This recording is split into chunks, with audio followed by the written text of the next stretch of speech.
Sunday, January 7, 2024, Epiphany of the Lord, Day of African Missions. Focus. They saw the child with Mary, his mother, and they fell down and worshipped him. When the star stopped over the cave, the Magi must have felt a thrill. But when they saw the king in such a lowly place with humble parents, were they disappointed? They may not have known of the Christ from their own scriptures, but perhaps understood in some way the reality of "Arise, shine, for your light has come, and the glory of Lord has risen upon you." So seeing Jesus and Mary so full of grace, God's glory overcame them. They knelt and worshipped him. The deeply allegorical poem Journey of the Magi by T.S. Eliot speaks of the difficulties the Magi went through to find Jesus.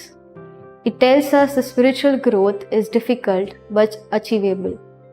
We, as Gentiles, are fellow heirs and partakers of the promise in Christ Jesus. This was the gift the wise men received, new birth. They believed and they left everything behind, especially their ego.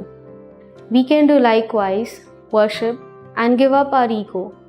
This could mean accepting another's viewpoint, shunning gossip and negative thinking, making kind remarks, doing unpleasant chores, and above all, accepting our own and our loved ones' illnesses. These are some of the gifts we can give to Jesus. Fruit.